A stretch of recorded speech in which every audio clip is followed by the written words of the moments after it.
इससे पहले कि मैं नसीम भाई की तरफ जाऊं, मैं आपसे स्टार्ट करूंगा और ये बताएं कि ये जो चेयरमैन पीसीबी हैं, इनकी तकर्री का मामला अभी तक निपटाया नहीं जा सका, क्या चल रहा है बोर्ड में? देखें, जिस तरह आपने इंट्रो में कहा कि जो बैन-उस-सूबाई राब्ता की वजारत है, उसके वज़ीर ने कहा कि मैं क्योंकि वज़ीर हूँ, ये वजारत पीपल्स पार्टी की है, तो स्पोर्ट्स रिलेटेड तमाम बॉडीज़ की जो हेड अपॉइंटमेंट वो उनकी स्वाबदीद है, उनका प्रोगेटिव है। किसी हद तक उनकी बात दुरुस्त है और इस बात को अगर इतना देखा जाए कि वो, क्योंकि पाकिस्तान स्पोर्ट्स बोर्ड के प्रेसिडेंट जो है वो आईपीसी मिनिस्टर होता है, तो वो as a president Pakistan sports board उन्होंने अपने डीजी स्पोर्ट्स बोर्ड को लगा दिया, उन्होंने खोसा साहब को अपॉइंट किया, ये उनका प्रोगेटिव था। लेकिन जहाँ तक पाकिस्तान क्रिकेट बोर्ड की बात है, वो कितना बैन-उस-सूबाई राब्ता वजारत के अंडर आता है या वज़ीर बैन-उस-सूबाई राब्ता का कितना वहाँ इन्फ्लुएंस होता है, और वो पाकिस्तान क्रिकेट बोर्ड जो है वो पाकिस्तान स्पोर्ट्स बोर्ड या वजारत-ए-सूबाई राब्ता से क्या लेता है? कुछ भी नहीं। वो एक इंडिपेंडेंट बॉडी है और पाकिस्तान स्पोर्ट्स बोर्ड का प्रेसिडेंट वफाकी वजीर बैन-उस-सूबाई राब्ता होता है, लेकिन पाकिस्तान क्रिकेट बोर्ड का पैटर्न इन चीफ वज़ीर आज़म पाकिस्तान होता है। तो मेरा ख्याल है ज़रूर है गर्म, ज़रूर है खबर, लेकिन ये स्वाबदीद प्रोगेटिव जो है वो प्राइम मिनिस्टर ऑफ पाकिस्तान का as a patron in chief के, उन्हें कौन से दो नाम गवर्निंग बॉडी के लिए नॉमिनेट करने और उसमें से एक जाएगा। जहाँ तक नजम सेठी की बात है, कोई और होता तो शायद मान लिया जाता, लेकिन नजम सेठी पाकिस्तान में one of most deep rooted person है। वो एक ऐसा दरख्त है, उसकी जड़ें इतनी गहरी हैं कि उसको इतनी आराम से आप उखाड़ नहीं सकते। उसको जो है वो इस तरह की तंदो तेज़ लहरों का, हवाओं का, तूफानों का मुकाबला करना जानता है। और जहाँ तक नजम सेठी है, जरदारी साहब से भी उनके ताल्लुकात बड़े फ्रेंडली, बड़े अच्छे हैं, बड़े गहरे हैं।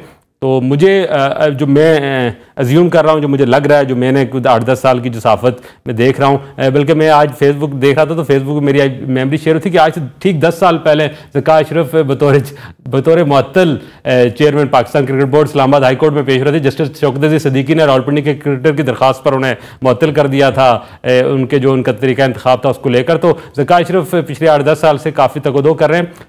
पीपल्स पार्टी को अहम आदमी है, पीपल्स पार्टी से उनकी बड़ी कुर्बत है। बाकी ज़का अशरफ की बाकी फैमिली वैसे मुस्लिम लीग नून में बड़ी बासर फैमिली है, जाफ़र इकबाल और दीगर लोग, लेकिन वो क्योंकि अपने एक बंदा है जनूबी पंजाब से, उसको खुश करने के लिए अपनी जो नहीं तकदो करनी थी पीपल्स पार्टी ने वो की, उनको नॉमिनेट किया, एक मैसेज भी दिया, उनको खबरों में भी लेके आया। लेकिन चेयरमैन पाकिस्तान क्रिकेट बोर्ड बतौर ज़का अशरफ मुझे मौजूदा हालात में नहीं लगता। दूसरा एक और बात, इस गवर्नमेंट के टोटल 40-50 दिन रह गए कॉन्स्टिट्यूशन 12 अगस्त को इस जो कौमी असम्बली ने जो है वो अपनी आइनी मुद्दत पूरी कर देनी है। इलेक्शन अगर वक्त पे होते हैं तो फिर ये वैसी गवर्नमेंट जो है वो ख़त्म हो जाएगी 12 अगस्त या उससे पहले, और उसके बाद निगरान गवर्नमेंट आएगी, फिर इलेक्शन, फिर नई गवर्नमेंट। तो इन 2 माह के लिए मुझे नहीं लगता कि पीसीबी के चेयरमैन को इस तरह से तब्दील किया जाएगा। और ख़ासकर इन हालात में जब एशिया का वर्ल्ड कप, इस तरह की कंट्रोवर्सीज और एक ड्रामा चल रहा है, उसमें एक मजबूत, बासर, तजर्बेकार पाकिस्तान क्रिकेट बोर्ड के चेयरमैन का होना जरूरी है। और मैनेजमेंट कमेटी के सरबराह मौजूदा हालात में सबसे बेहतरीन है नजम सेठी। नसीम भाई, आपकी तरफ आऊंगा। आप बड़े सीनियर स्पोर्ट्स जर्नलिस्ट हैं और अरसा दराज से आपके पास स्पोर्ट्स की खबरें भी होती हैं, शोज भी आप कर रहे हैं, तो आपके पास क्या कुछ खबर है इस मामले को लेके कि क्या नजम सेठी साहब खतरे में हैं या फिर ज़का अशरफ साहब की एंट्री बस वक्ती तौर पर हुई है? देखिए, एक बात तो तय है कि क्रिकेट की सरबराही के लिए सियासी उखाड़ा जो है ना वो सज गया है। सियासी मैदान जो है ना वो सज गया है। मुल्क की 2 बड़ी सियासी जमात, मुस्लिम लीग नून और पीपल्स पार्टी, जो कोएलिशन गवर्नमेंट का हिस्सा है, वही आमने सामने, कोई और आमने सामने नहीं है। अगर हमारे मुल्क में इंपॉर्टेंट ओहदों की बात कर लेते हैं तो फिर सदर, वजीर आजम, आर्मी चीफ और क्रिकेट बोर्ड का सरबराह, ये वो लोग होते हैं कि जो बहुत लाइमलाइट में रहते हैं। हम कौमी असम्बली के स्पीकर को नहीं जानते, हम बहुत कम जानते हैं सेनेट के स्पीकर को, लेकिन सब जानते हैं पाकिस्तान क्रिकेट बोर्ड का चेयरमैन कौन है। तो ये बड़ी लाइमलाइट में रहने वाला होता है और हुकूमत अपने मनपसंद अफराद का तकर्रुर करती है। इस वक्त शहबाज शरीफ साहब पैटर्न इन चीफ है। अगर आईनी तौर पे देखा जाए, पाकिस्तान क्रिकेट बोर्ड के आईन के तहत देखा जाए, तो शहबाज शरीफ, जिनका ताल्लुक मुस्लिम लीग नून से है और जो डट गए इस वक्त के, नजम सेठी ही पाकिस्तान क्रिकेट बोर्ड के सरबराह रहेंगे।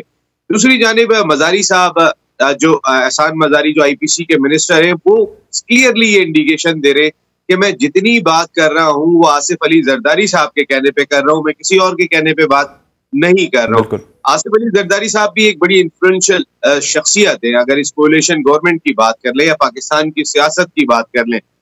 लेकिन मैं शाकिर भाई के साथ जाऊंगा। अभी जो बात कही थी वो काफी बेहतर बात कही थी कि इस वक्त जो सूरत हाल है, और मेरे अपने सोर्सेज भी ये कह रहे हैं कि नजम सेठी 20 जून के बाद डेडलाइन खत्म हो रही है, क्योंकि कल भी गवर्निंग पीसीबी मैनेजमेंट कमेटी का इजलास हुआ। आज भी पीसीबी मैनेजमेंट कमेटी का इजलास इस वक्त जारी है कि जब हम लोग ये शो कर रहे हैं, और वो तमाम के तमाम मामलात को सेटल करने में लगे हुए। उन मामलात में अगर हम देखते हैं तो गवर्निंग बोर्ड का इंतखाब है, जिसमें 4 डिपार्टमेंट और 4 रीजन्स के नुमाइंदे होंगे। तो अभी उनका वर्क मुकम्मल नहीं हुआ, अभी काम चल रहा है। क्या ये 21 जून को मुकम्मल हो जाएगा? अगर मिसाल के तौर पे 21 जून को मुकम्मल हो जाएगा, तो भी मैं आपको एक बात बताऊं, मेरे सोर्सेज ये कहते हैं कि नजम सेठी ही सरबराह बरकरार रहेगी। उसके कई और इंपॉर्टेंट रीजन हैं।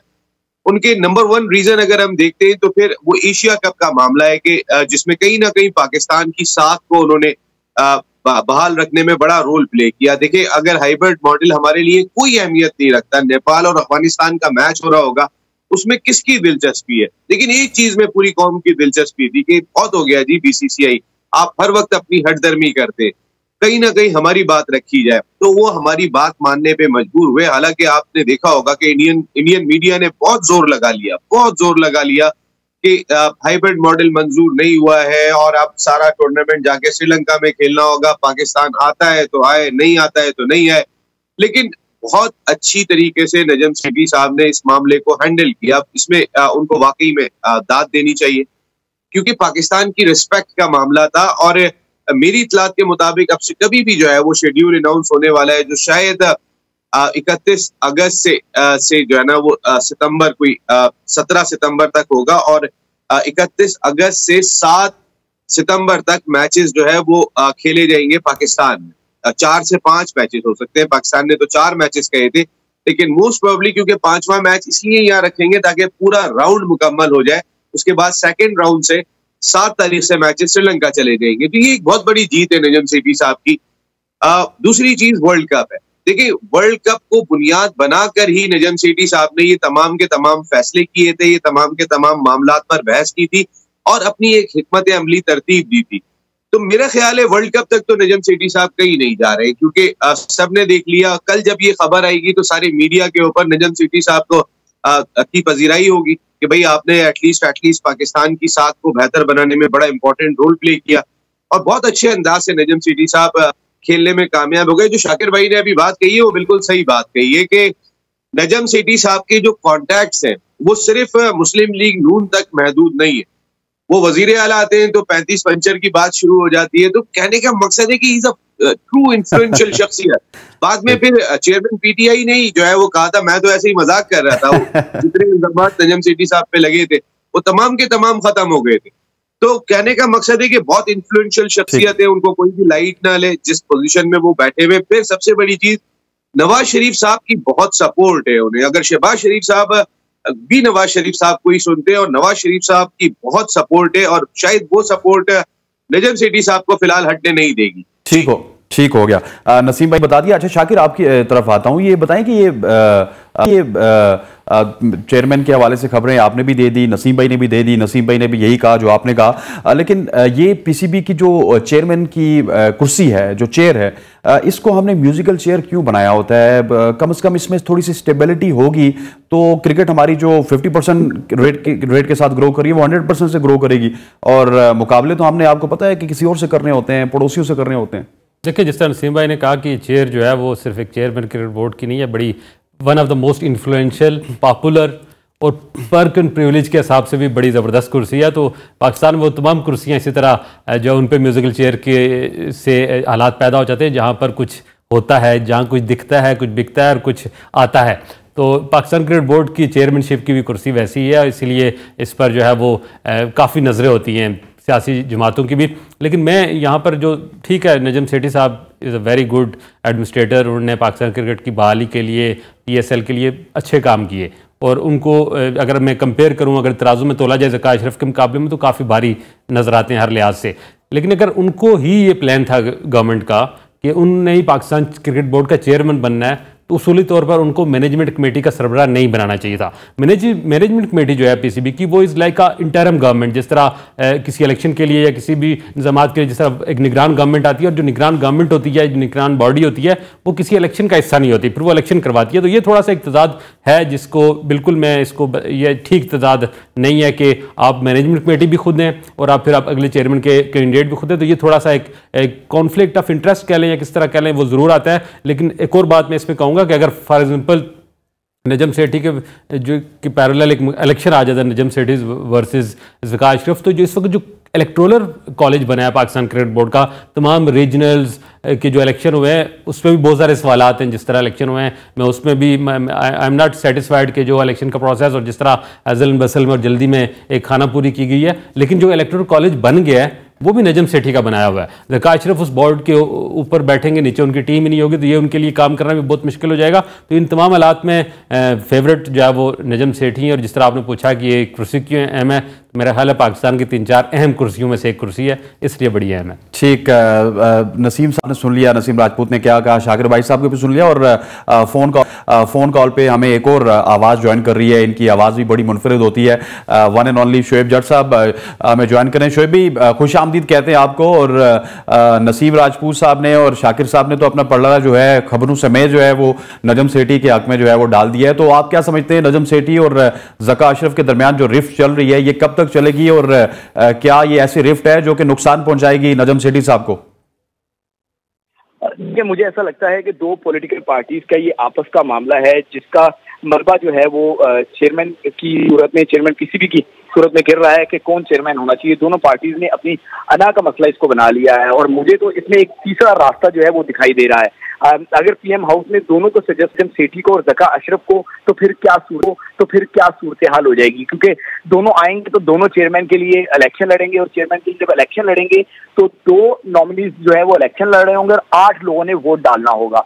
तो इस तरीके से सूरत हाल बहुत ज्यादा जो है वो दिलचस्प हो जाएगी। लेकिन दूसरी एक और चीज जो हमारी सुनगुन आ रही है वो ये आ रही है कि कहीं ऐसा ना हो जाए कि उसको एक्सटेंशन जो है वो मिल जाए टिल वर्ल्ड कप। अगर till world cup managing committee को एक्सटेंशन मिल जाती है तो तब तक जो है वो मुल्क में जो जनरल इलेक्शन है उसकी सूरत हाल भी वाज़िया हो चुकी होगी, और फिर ये ना हो जाए कि एक्सटेंशन देने के बाद फिर जनरल इलेक्शन में जो पार्टी जीते वो अपना जो है वो चेयरमैन लेकर आ जाए। तो हो सकता है इनके दरमियान कोई मुफाहमत का भी मामला हो जाए। फिलहाल मेरी इत्तलात के मुताबिक एक मुलाकात दुबई में कल मतवक्को है एक पॉलिटिकल पार्टी के सरबराह के दरमियान और एक और ताकतवर शख्सियत के दरमियान। तो देखते हैं उसमें क्या कंक्लूजन निकलता है। मेरी इत्तलात के मुताबिक सिचुएशन इंटरेस्टिंगली जो है वो सिचुएशन में दाखिल हो रही है।